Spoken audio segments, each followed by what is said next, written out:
Hello everyone, welcome to EduTap and welcome to Finance Current Affairs session. In today's session, we are going to discuss a very important news article of finance that is regarding the Reserve Bank of India that has released a notification. So the RBI has released a notification and it is a very important news article and it is a very important information that is covered by most of the important newspapers. Okay, so what the RBI has notified is regarding the payment fraud reporting that will be migrated to DAKSH.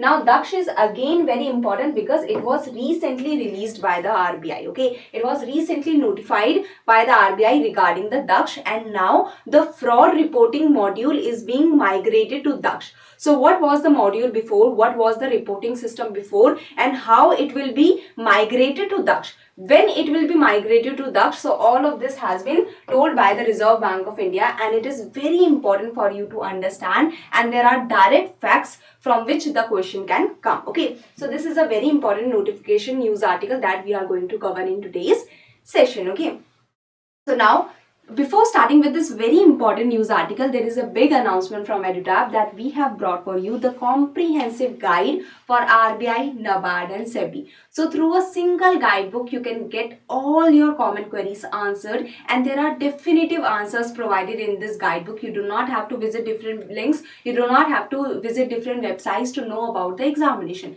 That what is the previous year cutoffs, what is the syllabus of the exam, what is the pattern for the exam. Even if you want to know about the preparation, that what should be the strategy for the preparation, what should be the sources for the preparation, all these information is provided in this single guidebook so that your time, your efforts are being saved. And this is absolutely free of cost, and this is to save your time, to save your effort. This is made absolutely free of cost. You can easily download this guidebook. The link is provided in the description box below. Okay, so do download this guidebook. The link is provided in the description box below.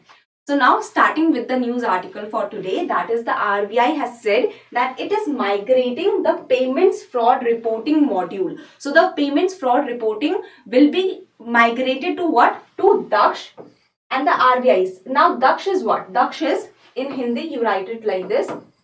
So DAKSH is what? DAKSH is RBI's advanced supervisory management system, and the migration will happen on January 1st 2023. So after January 1st 2023 onwards, the reporting of the frauds will happen on DAKSH. So you have to remember this date very clearly, that from January 1st 2023 onwards, the fraud reporting will happen on DAKSH. Now what is DAKSH? This is very important, okay, for you all to remember. So DAKSH is RBI's, Reserve Bank's advanced supervisory monitoring system. So this was released by RBI in October 2022 only, that is in this year only DAKSH was released, and this is for the supervision of the supervised entities, for the regulated entities, for the supervision of the regulated entities and to strengthen the supervision. That is why this is the advanced supervisory monitoring system. This is a very advanced system that is released by the RBI, and that provides a lot of facilities to RBI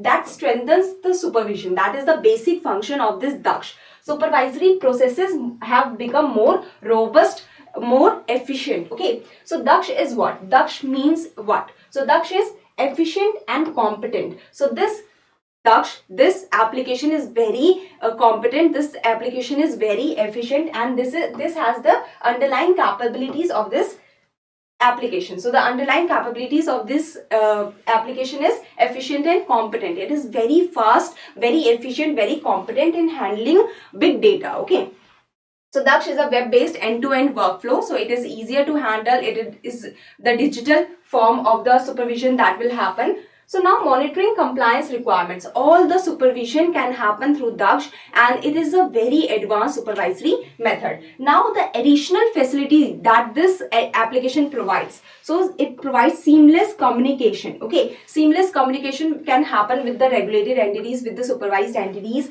There is inspection, planning and execution can happen through DAKSH. The cyber incident reporting and analysis can happen through DAKSH. So cyber reporting, that is happening, but the analysis can also happen through DAKSH. Provision of various MIS reports. So the management information system reports can be provided through this DAKSH. So you can understand that the reports are also being generated through DAKSH. Not only the reporting can happen, but the analysis, the report generation, the dashboard generation, that can happen through DAKSH. I will show you that how it will happen. So through a platform which enables anytime, anywhere secure access. So you can understand that DAKSH is the advanced supervisory monitoring system, and now the RBI wants the fraud reporting to migrate to DAKSH because it is very efficient, and you can see that how many facilities it is providing. The cyber incident reporting can happen, the analysis can happen, DAKSH can generate reports. Okay, so we will understand more about it. Let's see. So as announced in the CPFIR, first we need to understand about the CPFIR. What is this? This is the Central Payments Fraud Information Registry. So in 2019, what happened? So on August 2019, the RBI announced that we will be forming a Central Payments Fraud Information Registry. Before that, what was happening? That the banks, because they are the regulated entities, banks are the regulated entities. Okay, one of the regulated entities under the Reserve Bank of India. So the banks, to report all banking frauds, they had to report all the banking frauds that are happening in their banks, or that are happening through their banks, how the customers are like they are getting into the frauds and everything. So the banks have to report all the banking frauds to the Central Fraud Monitoring Cell of the Reserve Bank of India. So the Central Fraud Monitoring Cell received all the fraud information, and this was a very hectic process. As well as we improved, as we continued to do more and more digital payments. So from, like, you can see, like in the past 2-3 years, what has happened, that we have gave a big boost. We have got a big boost in the digital payments. So with the digital payments getting the boost, the volume and the value of the trades are increasing very fast. The digital payment transactions are happening very fast. So the digital payments are rising. But what is happening, that the frauds are also rising, because digital payments is like the digitalized form of the payments that is happening. So frauds are also engaged there. So fraud risk has increased, and for that the fraud monitoring and the management is also needed, and for that the RBI said that we will be forming a Central Payments Fraud Information Registry, and in 2019 the RBI said that we will be forming the CPFIR. Okay, so the collection of data will happen on frauds in the payment systems, as well as the creation of the Central Payment Fraud Registry will happen. So this was said in 2019 by the RBI in August 2019. Okay, that the collection of data of frauds is very important, and for that we are forming a very like defined, very efficient Central Payment Fraud Registry that will track the frauds. So payment system participants will be provided access to this registry for near real-time fraud monitoring, so that they can put their information, they can also monitor the frauds. The aggregated fraud data will be shown to the customers for the customers to know that, okay, this type of risk are there, this type of risk are emerging in the country. Okay, so I hope you have understood that before CPFIR, what was happening, that the information, the report, or the fraud reporting was going to the Central Fraud Monitoring Cell of the Reserve Bank of India. In 2019 August, the RBI said that we want a more efficient, we want a more defined system for the collection of the fraud data. Then the CPFIR was formed. Okay, this is the Central Payments Fraud Information Registry that was announced in 2019, and that came into force in March 2020. Okay, with reporting of payment frauds by scheduled commercial banks, non-bank prepaid payment instrument issuers, like the wallets that they issue, like the Paytm wallet is there, the smart cards are there. So they are the non-bank prepaid payment instrument issuers. Okay, so I hope you have understood that from March 2020 there was the CPFIR, and now the RBI has said that the DAKSH will be handling the fraud reporting system. So now RBI said that it is migrating the payment fraud reporting module to DAKSH, so that the payment fraud reporting module can become even more efficient. Okay, because DAKSH is what? DAKSH is the Advanced Supervisory Management System. So entities from January 1st, 2023, entities shall commence reporting of payment frauds in DAKSH from this date. Now, why this is happening? What is the aim? So we know that the CPFIR was formed. This is the registry, and here also the electronic form of the data was collected. Okay, the electronic form of the data was going to the Central Payments Fraud Information Registry. So why there was a need from conversion from this electronic form to DAKSH? So why this was needed? Because DAKSH has the streamlined reporting system. It is more efficient, it is more effective, we can say, and the working methods are very easier to handle, simpler to understand. So that's why, to streamline the reporting, to make it more simpler, to make it more efficient, DAKSH was needed. Enhance the efficiency, it will increase the efficiency, it will make the whole process more and more faster. Automate the payments fraud management process. So the whole process, not only the feed, like electronic feed is being given for the reporting of the frauds, but the analysis will also become digitalized. Sorry, my voice is breaking. So automate the payments fraud management process. It will automate the whole of the management process for the frauds. Okay.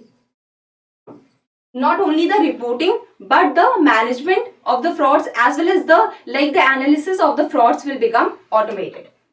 So in addition to the existing bulk upload facility to report payment frauds, DAKSH will provide additional functionalities. So bulk upload can happen of the information of the reporting regarding different kind of frauds. So if a bank, there is like 100 of frauds that is happening with the customers of a particular bank. So the bank has to inform 100 fraud that is happening now. So the bulk upload can happen of those reporting. Okay. Additional functionalities like the maker checker facility, who is making it, and the checker can easily see it, the maker can easily see it. Online screen based reporting. So what is happening that, see this is the kind of data. So this is my personal data that was during the thesis. So this is an example that if you feed the data in the Google Forms, okay, like you are giving the questions and the responses are coming. The responses will come and automatically there will be a dashboard that will be formed. So automatically the data is being fed in a very interactive form, in a very diagrammatic form. So you can see, so this is the same that the DAKSH can do. Okay, so it is online screen based reporting can happen, so the reporting will become very easier. Option for requesting additional information, the RBI can request additional information also.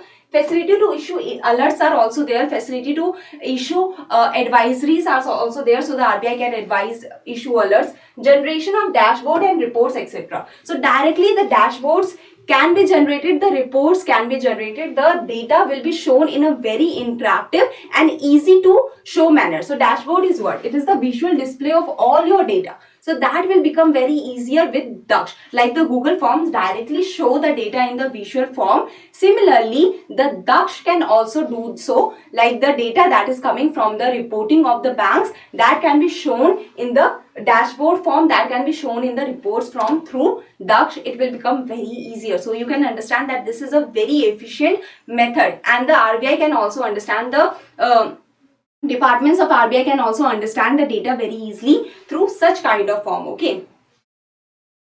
So I hope you have understood this very clearly. Now these directions are issued under section 10 to read with section 18 of Payment and Settlement System Act of 2007, as well as data is the new gold. So different types of management information system reports can be generated that help you understand the data and use it for your benefit, and DAKSH can easily do that. So data is the new gold. The frauds are happening. Why the frauds are happening? What modus operandi the frauds are using? So all of these data is being collected, and the different type of management information system reports can be generated. The DAKSH can generate the reports. Okay, with the help of the DAKSH we can easily generate the reports and the dashboard.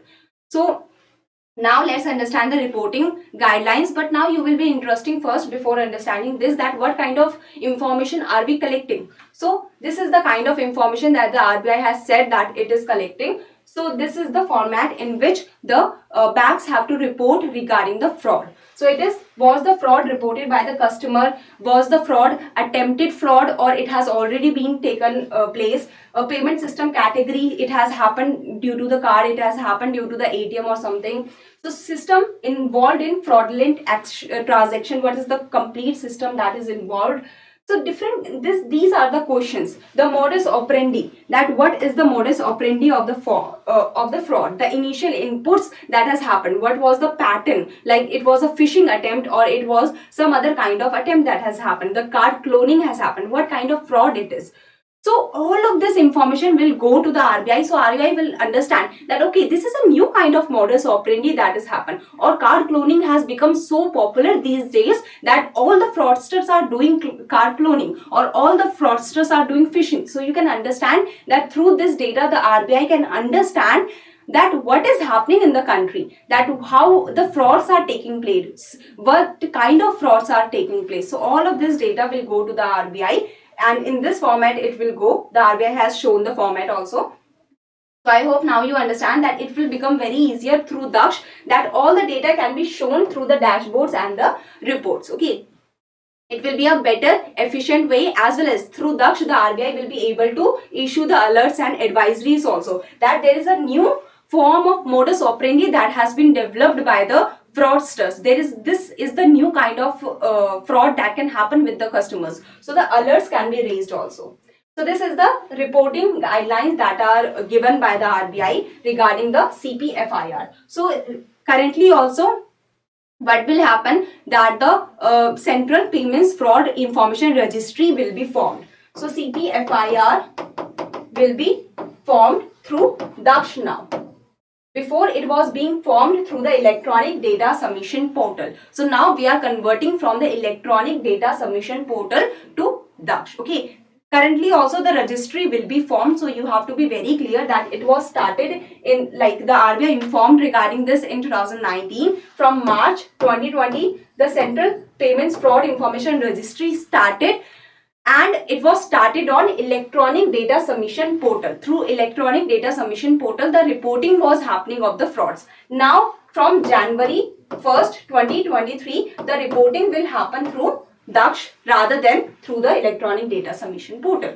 So I hope you will now remember this very important point, that this reporting was, the CPFIR reporting was happening earlier through the electronic data submission portal. It will happen now too from DAKSH. The responsibility to submit the reported payment fraud transactions is for the banks. Okay, the banks are responsible to give the reporting. The customers cannot give this kind of reporting, right? This is very complicated. So the banks, the payment system instruments issuer, they will be providing the data, they will be providing the reporting. The credit card issuing NBFCs, they will be providing the reporting. Validate the payment fraud information. Now if a customer is saying that this kind of fraud has happened, so you have to validate it. The banks have to validate it. The NBFCs have to validate it, authenticize it, that this has actually happened or not. The customer is saying true or not, because the customer might think that the fraud has happened, but there is no fraud that is happening. That is also possible. Okay. So validation of the information is important. Entities are required to report payment frauds, domestic and international, to the CPFIR, that is the Central Payments Fraud Information Registry, as per the specified timelines through DAKSH now. Okay. Entities may continue to report payment frauds as per the existing reporting format. So this is the format through which they have to report. Using the bulk upload facility in DAKSH. So DAKSH is providing the bulk uploading facility. If 100 of frauds has happened to the customers of a particular bank, the bank can upload the 100 of the fraud reporting at the same time. Simultaneously the 100 uploading can happen. So the bulk upload facility is provided in the DAKSH. Or report individual payment frauds online using the screen based facility. Or if the bank want to do the individual uploading, that is also possible through the DAKSH platform. So after go live of the DAKSH platform, so all the reporting will happen from January 1st, 2023. All the reporting will happen in DAKSH only.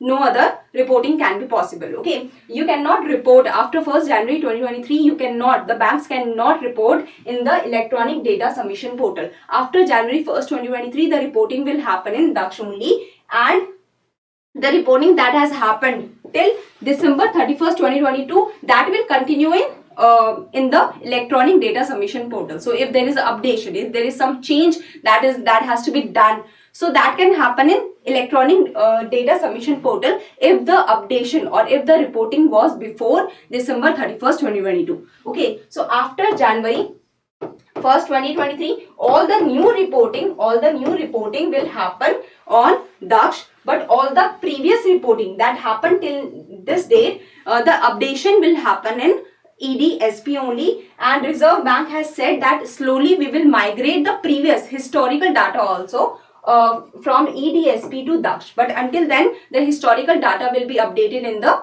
EDSP only. Okay.